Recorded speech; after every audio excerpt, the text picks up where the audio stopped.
The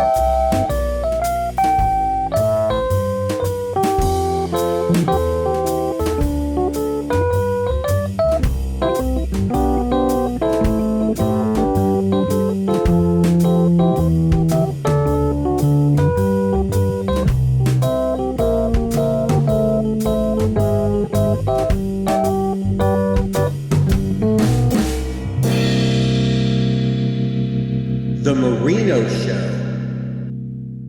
Hello, everyone, and welcome to The Marino Show. I'm your host, David Marino. Today, I'm speaking to award-winning horror writer Blake Best.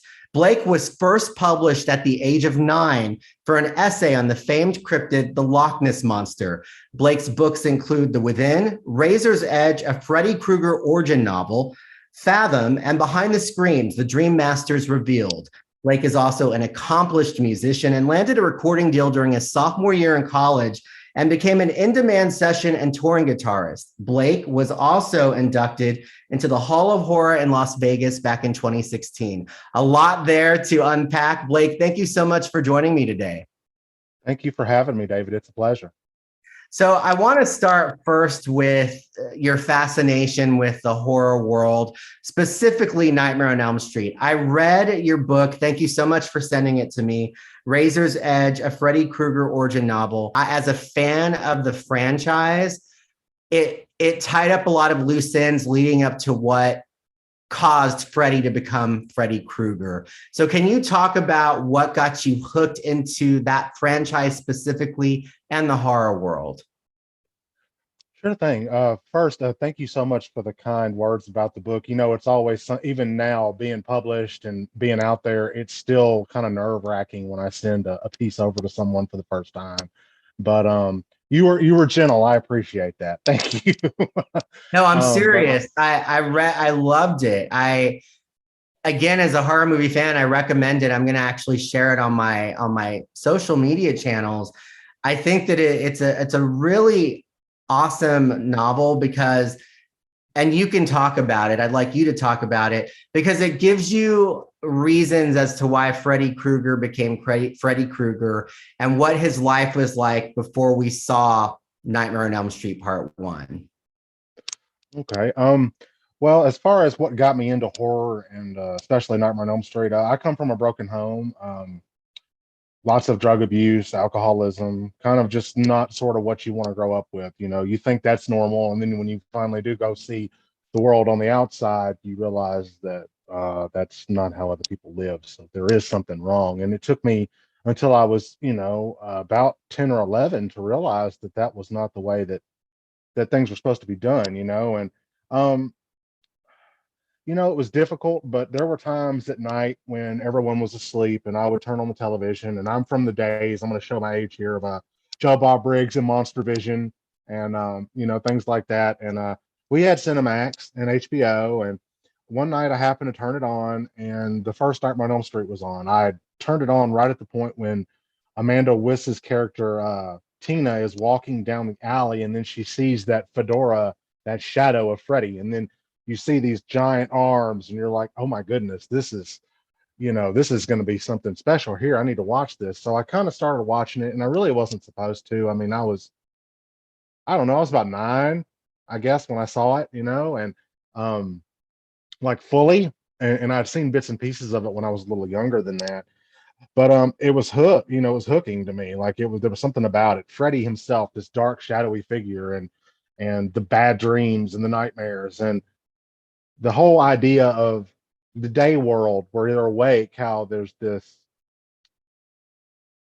facade, for lack of a better word. You have this picture perfect neighborhood, Springwood, Anytown, USA, and then at night when everyone turns in for a good night's sleep, you realize there's something malevolent lurking there. There's something scary. There's something below the surface. It's rotten, it stinks.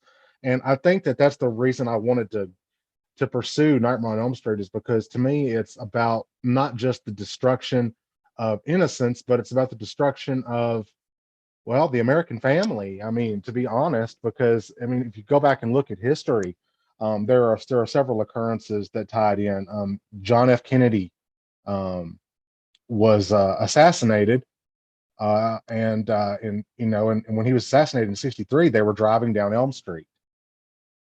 So it's like Elm Street has always had a particularly bad like reputation, and it doesn't, it's one of those things where you don't know exactly what it is that you're watching until you watch it again.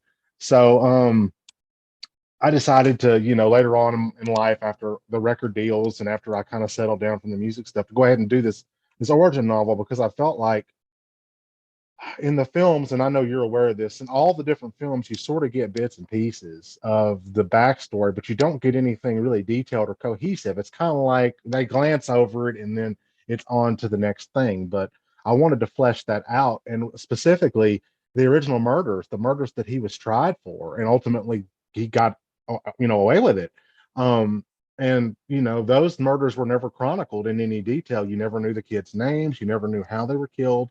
You never knew when it happened. So there was a lot to work with. And I had a good friend, Andy Mangels, who is a best-selling author. He's a comic writer. He wrote the original Nightmares on Elm Street comic line in 1992 for Innovation. And then he's worked on Wonder Woman, the X-Files books, you name it. He's definitely a pop culture guy, and he's a hero of mine. And he had these notes.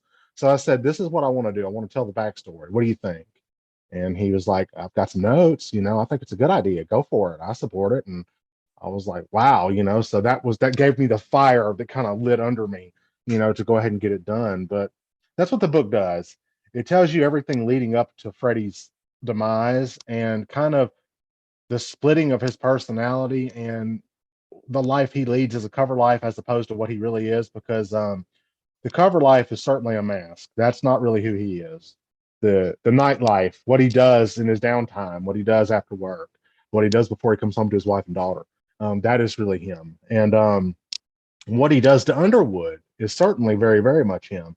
And a lot of that's mirrored. A lot of my own experience is mirrored in that interaction, because I chose for Freddie to stand up to his adopted stepfather, who was abusive, and obviously it didn't end up very well for the elder Underwood. So it's just one of those things. It's like the fracturing of what he's trying to do. He tries to lead this double life, and he ultimately fails at it. And we know that because when you see the original Nightmare on Elm Street, all this has already happened. So all I'm doing is filling in the gaps and tying in all the films together, because that's something I think that was necessary, because Nightmare on Elm Street is one clear defined universe. And now with this book, lots of folks are accepting it as canon. So it's like, it got inducted, and I was like, wow, I didn't think there was going to be this sort of impact with it, but I'm so glad that there has been one. So. Yeah, and you said something earlier that really stood out to me, which I hadn't really thought of, but it was sort of like the way the film plays out, Nightmare on Elm Street, the original, and even the others. There's the day life where the facade, you said, and then there's like the nightmare. And it is interesting because when you think about it, it could kind of symbolize how we all wear these masks during the daytime, how we always pretend that everything's great, our lives are perfect, and whatever family problems we have, we just sort of keep that hushed.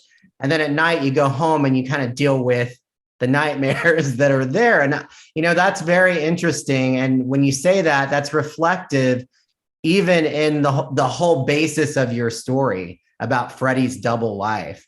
Did this book help you cope with some of the things that you dealt with growing up? Was it did it feel like an outlet for you when you were writing this? I know you started writing at a very early age, but this book specifically, what did it mean to you?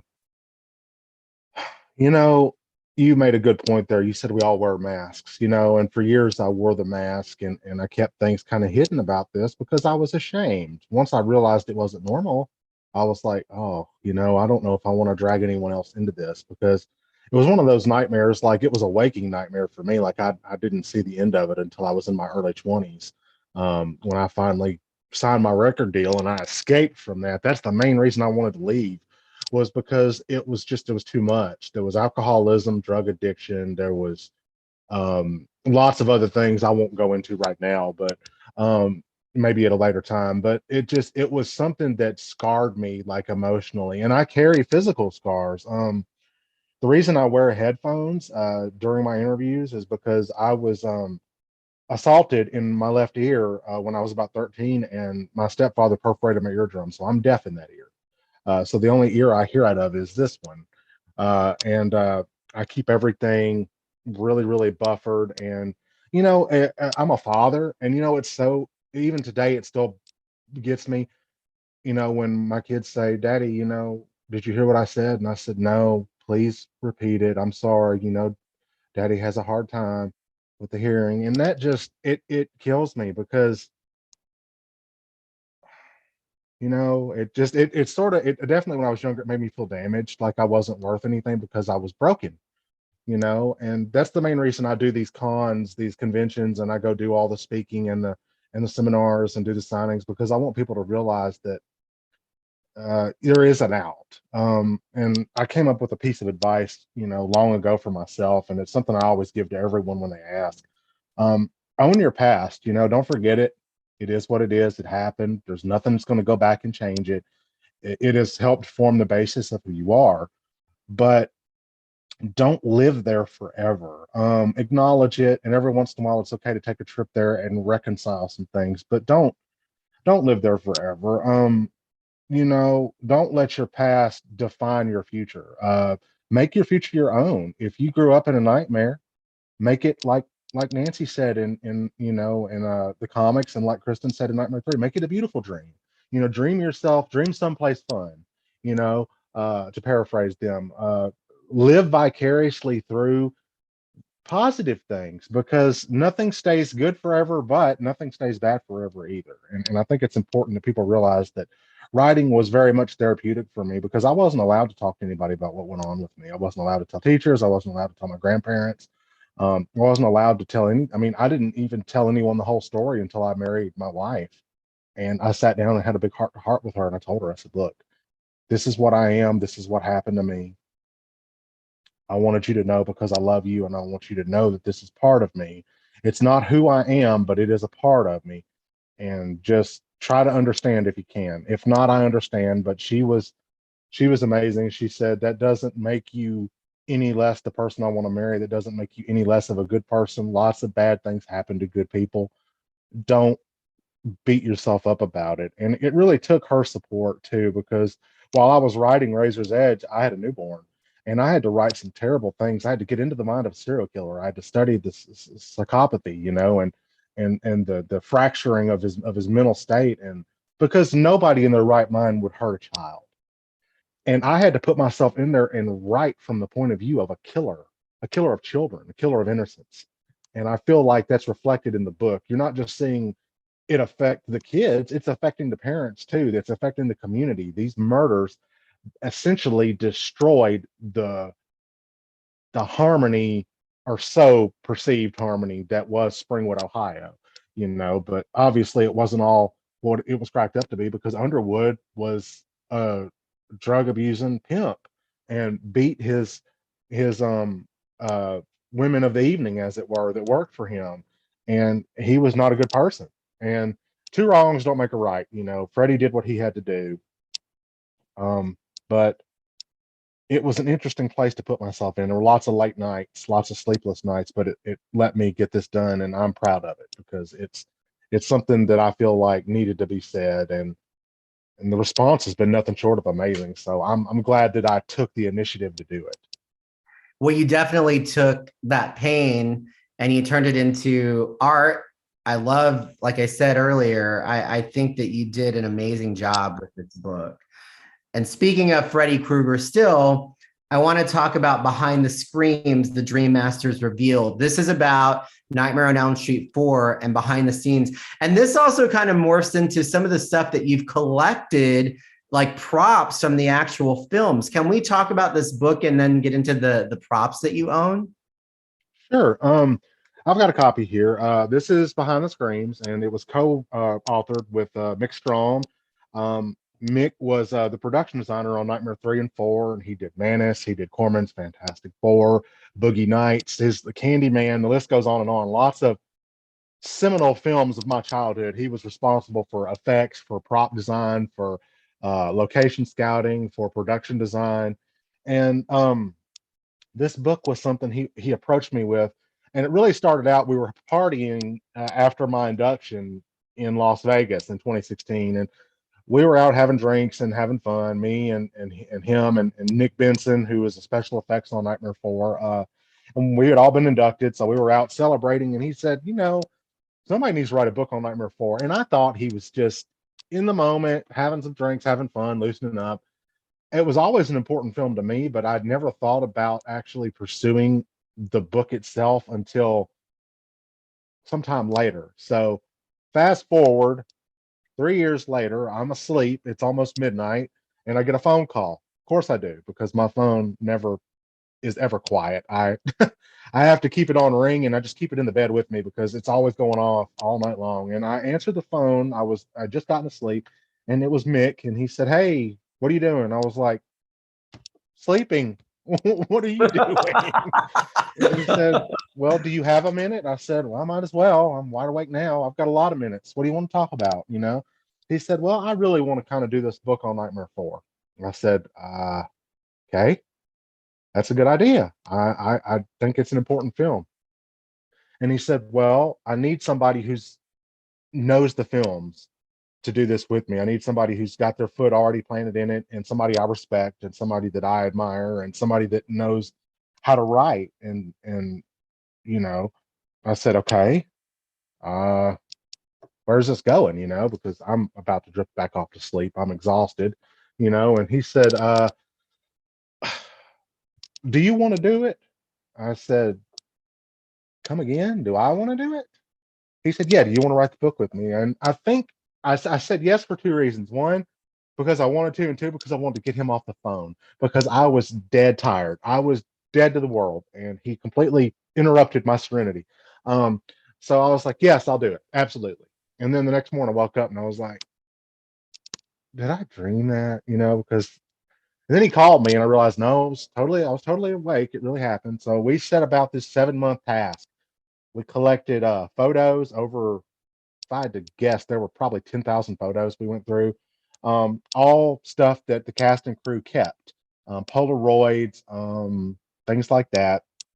And then we talked with the cast, of course. Robert Englund and I have known each other for about 25 years, and I've known all the others throughout the convention years. Me doing the convention circuit, you inadvertently you're going to do shows together, even if you don't plan it. That's what happens. And we sat down with everybody, literally everybody, and we asked their opinion. What was it like to make this movie? You know, and a lot of people said it was interesting, to say the least. It was very interesting, and we just collected the pictures. Like, I'll show you a couple I've got here. Like, this is the whole face rip for Debbie. Like, that's stuff that's never been seen Oh before. yeah. Yeah, and it's disgusting. They cast her, and they used methylcellulose, which is the same stuff that they put inside the jelly donuts. That's the jelly. So remember that next time you're at Dunkin' Donuts. When you're having a jelly donut, that you're eating roach slime. When her face is sticking to the ground. Yes, yes. It's awful, isn't it? That's I felt like that was I loved that kill. It was so good. I agree. And I'm not a bug person, so I was definitely. And then, of course, Freddie, by that point, has started doing his humorous thing. He's like, "You could check in, but you can't check out." And I was like, because there's totally some cheese there. It's absolutely a product of its time, but it was one of the most successful movies in the franchise up to that point. And there's actually chapter one. Robert Englund actually did chapter one. That's him and his makeup guy. And he's in cowboy boots and jeans reading Fangoria with his makeup man, Bill Forsh. And he says, "Bill, put the camera down, for Christ's sake. Let's work together again soon, Robert." And then, I just got lots of beautiful pictures like that. And then in the middle of doing the book, I got a package from Bill Forsh, who's a friend of mine. He worked on the films. And it was the screen used script that he took to set every day to work on Robert's makeup. It was the script he took to set. He sent me the sweater piece, the very last one. I have the last surviving piece of that, and I'm sure you've seen the photos of that. And then I've got a bunch of other stuff. I've got some storyboards and just all kind of stuff. Like, it is what I ended up getting was ridiculous. And I asked him, I said, there's no need for you to send all this to me. And he's like, I want to, it's important that someone wants to keep the legacy alive. And I said, absolutely. I want to be the guy that does it. So it was just something really special. But then I ended up getting stuff from part one. I have that mask. I know you saw that.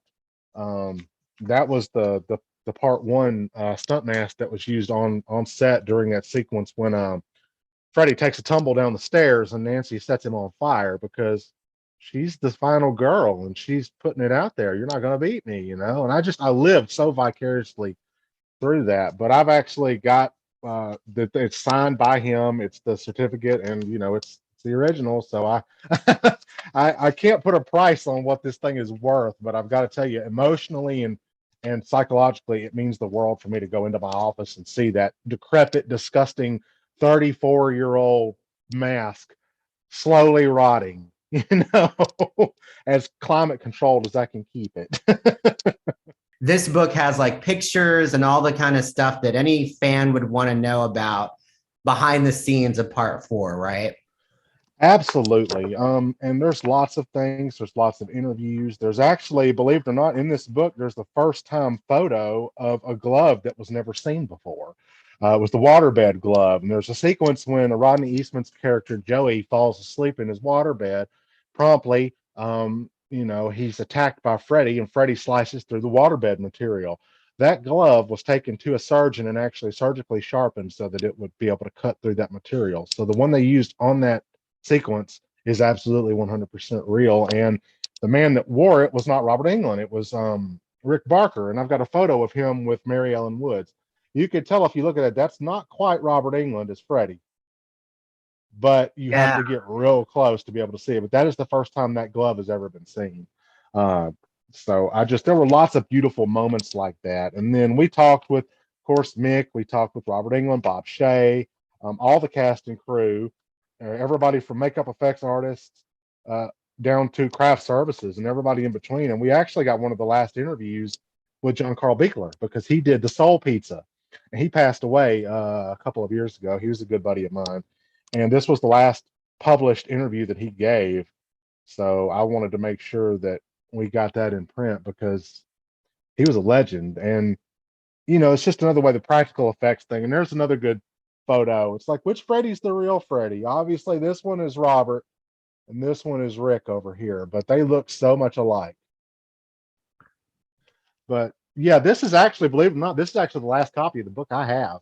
I sold through every copy I had is gone, save for this one. So, and I've got one that Mick signed to me, but this is the last one that's actually like available to be picked up. So I've been holding on to it, waiting on that lucky person to say, "Hey, I want this thing." So, Well, I love that. And you've also written, you said, a book called The Within and Fathom, right? Can you talk a little about those? yes, this is The Within. My cover artist, actually, the same cover artist for Razor's Edge, did the cover for Within and did the cover for Fathom. So this is sort of a very interesting story. It takes place in Southern California. It involves a cursed movie script and possession, and basically, again, problems at home with this child, and he comes in contact with this item that is stigmatized, and then everything goes upside down. It's very gory. It's actually probably one of the goriest books I've ever written, aside from the new one I'm doing, which is called Whispers in the Woods. It's quite gory, but this one was actually the one I did a first printing of this. This one is the one that sells for like $2,000 if you have an original copy of the first run. I was blown away. A fan sent me that, and I had to go verify it to make sure that it wasn't just an accident. But everywhere I went, the book was selling for ridiculous amounts. I saw a guy sold one from Australia used for $150. I was like, it's a book. It didn't it didn't cost $150 to print this one book. I mean, for goodness sakes. But whatever, people, it's become a collector's item. I don't own one. So I don't own a first print copy of the book. The one that you saw is the second print. I don't own a first print copy, but this is the Fathom book. This is on the Loch Ness Monster. So we've got a cryptozoologist and an author is hired to go on to a reality show that's being filmed on The Loch by this millionaire paranormal investigator, Chris McDonald. And so Jack Warner is the lead character, and he finds himself back at the lake. But I'll put it to you this way: what happens is not something you're going to expect, and the Loch Ness monster is no fairy tale, you know. So it was fun. That one I started writing when I was in college. That one took me about 12 years to finish. At the age of 13, you started playing guitar, and that's sort of where your musical life started as well, right? Correct. I'm a composer by as my profession now, and I compose for films, podcasts, TV, web series, commercials, advertisements, whatever is needed. And actually, I was working on a piece earlier tonight before I started the interview with you. But this is one of my main composing instruments. It's a guild. Just bought it actually. But yeah, so what I do is get a script sent to me through email. You know, in this COVID-19 world, they're minimizing set to set contact as much as possible. And I respect that. I understand it. So they'll send me a script and say, hey, we need a somber piece for a funeral sequence, and we need it to be approximately 35 seconds long. And we need a piece for a big reveal, and we need an end piece, and we need this piece to be a minute, this piece to be 45 seconds, and they basically just tell me what it is they want. So um I was working on a piece earlier today, but yeah, I'll see if I could grab a couple of bars of it so you can kind of hear what I do and how I do it.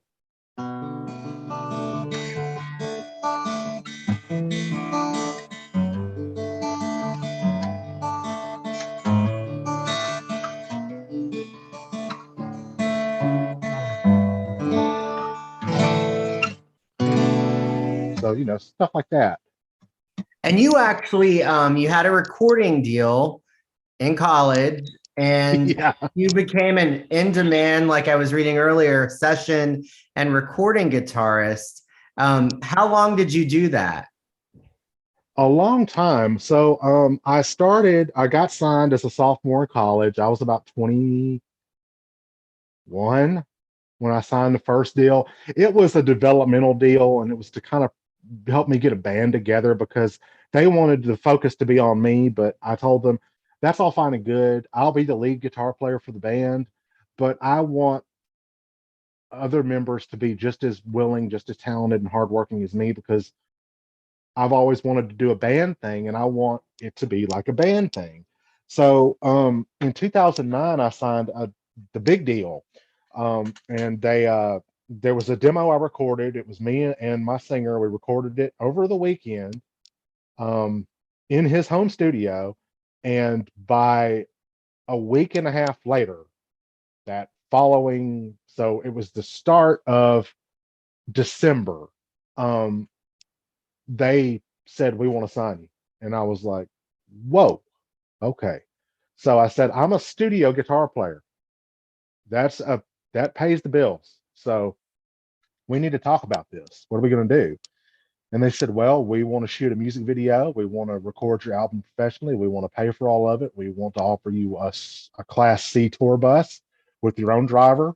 We want to offer you paying gigs as good or better than what you've got. I said, okay, can we elaborate on that? They said, well, if you're willing, we've got a gig uh, in a week or two in Nashville at the famous Exit Inn, which is now closed, unfortunately. And they said, we will pay you to play an hour long set with the band. I said, uh-huh. And they said, we're thinking 300 or 400 a piece. I said, for an hour's work? They said, yes. And we're talking, we want you to do 3 to 6 shows a week if you can. And we'll pay for your guitar strings. We'll pay for any equipment that needs to be done.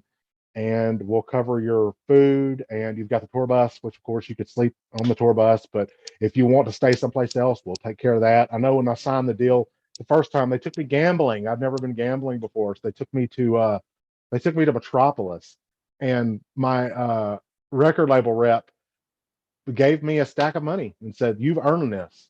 I want you to go and gamble and have fun, and don't come back to me with a pocket full of money. You spend every bit of it." I said, "Okay." She said, "If you, I don't want to see you again until it's time to go, or unless you need more money. But you need to celebrate. You work too hard. You've been working on this record for years. You've been dealing with the band stuff for years. Have some fun."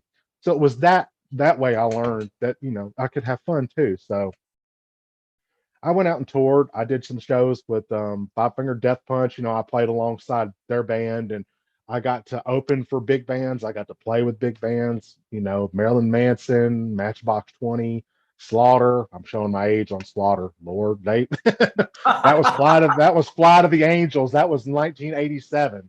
88. So I was like, I grew up with this stuff, and then I got to just do all that stuff as Blood Runs Black, Whitechapel, which was a big band that had just started in Knoxville, Tennessee. And then I got to play with Black Dahlia. I mean, I got to tour the country, and all I had to do was strap on a guitar every day and play, and that was the dream. And I didn't have to go home and deal with what was at home. I sent money home. Here's some money, pay some bills, but I'm not going to see you for months. So adios, because I kept a room at home just in case I ever wanted to come back. I never ended up coming back.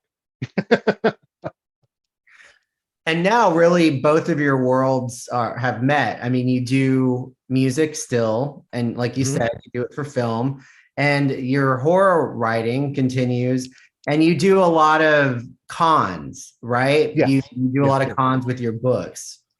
Mhm.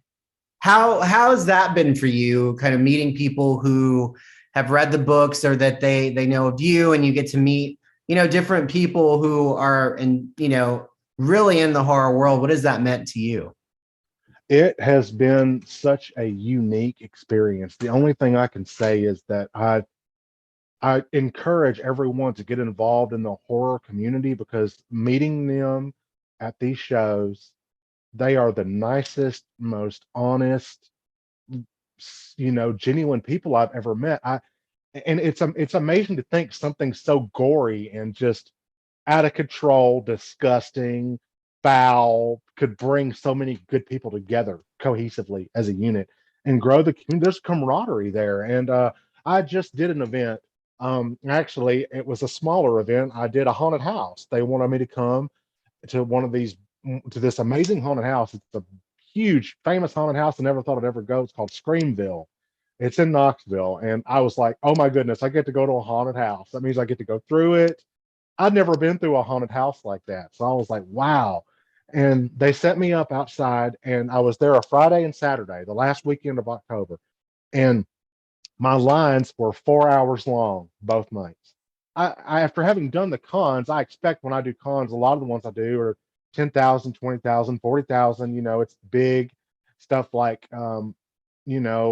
Creepy Con and Mag Comic Expo and all these other conventions, and that it's going to be a large scale there. But when you go to a haunted house and that's your evening both nights, it just really puts it into perspective. I met a lady who um, grew up with the films, and then her grandchildren, who were 17, 18 years old, were watching them, and they were all fans. So it's like I got to meet three generations of people in one family that love Nightmare on Elm Street, and everybody wanted pictures, and it was just like I teared up. I had to go and like sit, like by myself for a minute, because it got to be so immense. I came outside, and they're like, security came and was like, "Blake, you're gonna have to get back to the table because you got people waiting."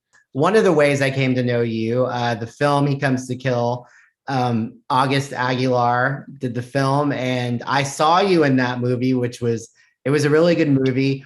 Are you continuing in acting as well? Was that one of your first roles, or is acting something new for you?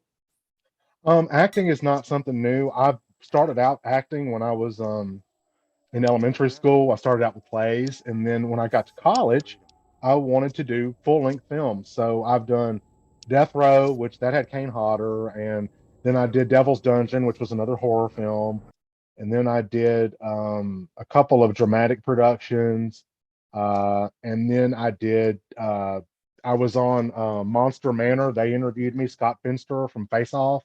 He interviewed me about the stuff because he's a fan of my work and I'm a supreme fan of his work. I just love special effects and all that, and I just love seeing how the monsters are made, you know. And then I did He Comes to Kill, you know, and I got to go in there literally. The things you see me do are so deplorable in that film. Like there's one specific sequence, which I'm not going to give it all away. If you haven't seen it, I encourage everyone to watch it. There is a death that happens in front of me. And rather than mourn and be shocked, my character, the guard, is completely turned on and proceeds to make out with a nightstick. So Yeah, that was it was trippy and weird, but I like that stuff. So I thought your role was really good in that film. And yeah, you did a really good job with the like morbid prison guard deploy, you know, it was really, really good. I've got to give credit to August, of course, for writing, and then of course to my producer, David Brandon from Cinema Scare Studios. I mean, without the two of them, I wouldn't have been attached to the project. But literally, I got a paragraph or two of dialogue, and then I said, "Can I ad lib some stuff?" You know, and they're like, "Oh, absolutely, no, be yourself." So there is actually, and I've got it right here. There's actually a set of keys that I wave in the beginning of the movie, and I'm talking to Stanley, and I say, "You hear that? That's the sound of freedom, and this is the sound of yours." If you look closely at my key ring in the movie, it says here that I also work at Weston Hills Psychiatric Institute, Springwood, Ohio. Oh, that's awesome. So I managed to bring Nightmare on Elm Street into the same universe as He Comes to Kill, and then I have my production use badge. This was my backup badge that I wore as Blake the Guard. So the one I used during my death scene is stained with blood, and it's in the prop museum at Pop Culture Autographs and Collectibles in Knoxville, along with my throat cut thing because that was uncomfortable. There's one sequence, if you listen to it, when I get stabbed, I go, ugh. That's because he pressed so hard on my throat that it hurt, and that gasp was an authentic gasp because I didn't take a breath before he jammed that knife into my throat, which is just a fun, amazingly kind-hearted thing to do, you know, just stab a man in the throat. But I sacrificed myself. That's the point, because I tell him, if you'll have me, it would have been an honor to serve you in this world. So I sacrificed myself, like any good psychopath would, right? Yeah. Stanley Elk was fun. Yes, he was. Maybe Yes, he they'll was. maybe they'll do a sequel. Who knows? Yeah, who knows? But this book got to make a cameo in the bookstore sequence when he's ringing up the young lady. So it's like I got to be in it a second time. I got to have a book in there. So I thought that was quite cool. That's awesome. So you have music, you act, you write. Is there anything else that you haven't done yet in your creative world that you would like to tap into? I definitely would like to work on more. I love horror, and horror is always going to be my home. I mean, anytime I get a chance to do a horror film, I am all about it. I would like to branch out and do a few seminars. I'd actually like to teach maybe a course during like a con. Of course, you have people come in, and if they want to participate, they sit down and they participate. But it's about writing and how it can be seen as a therapeutic exercise, and also how to help beginners get published and pitch their ideas to publishing companies, and just kind of do stuff like that, because I want to give back, and I try to make sure that I do. I'm actually going to be doing an event at Pellissippi State Community College up there in Knoxville in March. I'm going to be a celebrity guest up there, and I'm going to just hang out all day and talk with fans, and I'll be bringing the props and stuff, some of which you've seen, some of which you haven't. But I've got a whole lot. Like, this is one of my favorites. I don't know how much you like Nightmare on Elm Street Part Two, but this I is do actually love part two. I know that there's been a lot of talk around part two, just because it was different, but I love part two. Well, this is a glove that's actually signed by Mark Patton, who's a good friend of mine, and Kim Myers and Jack Shoulder, who is the director. And the unique thing about the part two is the blades are spring steel. They bend back up into their shape. And every time they use them on the film, whenever you see an up close shot, it's a hero glove. That means it's a real bladed glove. This one was built by my glove builder, Josh Clark, over at Flaming Creations. This is a part four. And you can tell by looking at it that it looks just like. Oh, There's wow. just something so satisfying about doing that. You know, I play with these things. I'm not gonna lie. Um, but I had an interesting thing come in the mail to me. A fan actually painted this and sent it to me. I That thought is that was really nice. I love beautiful, isn't it? it. It is. It's really nice. Yeah, his name was Ron. He's a nice guy. Actually, I worked with him for a short time before I uh, became a further into the writing thing. We did just a 9 to 5 type job, and he actually wanted me to get Robert to sign this. So I told him whenever I got to hang out with Robert again, I'd get him to sign it. But just I love stuff like this. Like I love Tom Arnold came up and saw me, and he signed my Freddy's Dead glove that I have. He's like, I haven't seen this since I was on set, and I was like, I loved your weird little sequence in that movie. It was just so weird, like it. Yeah, that's right. Him and Roseanne were in Freddy's Dead, right? Yeah. Yeah, yeah. So, if people want to learn more about you, where can they go to find the books, any of your music? Where can they go to find all information about you and how to order any of your writings? Well, they could go several different ways. I mean, social media is something I'm on, and unlike a lot of people would think, I actually run my social media accounts myself and my manager. So I stay on there. Like when you messaged me, you were talking to me, I mean, and that's just, I like to keep things on a close basis. So you can always ask to order something through my Facebook, and you're welcome to share that link if you want. But in all of my books, at the end, I have all of my social media stuff. So I've got facebook.com/ Freddy Krueger 1428. That's my personal page. I'm close to my 5,000, so you may have to swing by my author page, which is facebook.com/ Blake Best Horror. And that's one you can like and follow my stuff. And then I've got a website, blakebestauthor.wixsite.com. And then that's actually a picture of all of my social media, Instagram, Twitter. I've got a TikTok now, but I haven't quite figured out how to use it that great. So I'm I also meant to I meant to show this to you. That's actually Keith. This is the first cover he ever did for me. Tell me that cover is not the most beautiful thing. Oh my gosh, that is awesome. The newspaper report, it says another Springwood slasher strikes again. Body of missing Elm Street child found mutilated. Killer salt, and he designed all of that. And my wife actually did the synopsis on the back. She says, Springwood, Ohio is a small town, the type of place to plant roots and grow a family, or at least it was, until a series of grisly child murderers ripped away its innocence. In 1966, the Springwood slasher murders began, and by 1971, 20 children had fallen victim to a vicious killer hidden, a wolf amongst the sheep on idyllic Elm Street. Razor's Edge chronicles the origin of Freddy Krueger, the man whose reign of terror has lived on through a haunting jump rope rhyme, and rumors whispered years later that his hellish legacy may burn on from beyond the grave. So she did good work. Is there anything else you want to add or anything you want to touch on that we haven't? If anybody out there is wanting to get into writing, or they just want to talk, I know that we live in uncertain times right now. My door's always open. Shoot me a message on Facebook. I lost a friend of mine in November, and he was someone that I met before I signed my deal.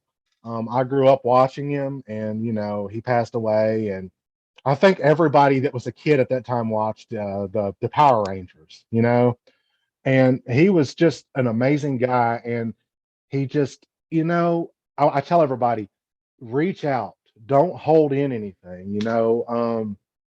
He was always a good friend to me, and I'm just really sad that he's gone, but he's left behind a wonderful legacy, and just if you're feeling like you need to talk to somebody, please reach out, and just know that you're not alone. I've been there. I know what it's like to feel like you don't belong, abuse, of an environment that's not good and not healthy. But nothing stays bad forever.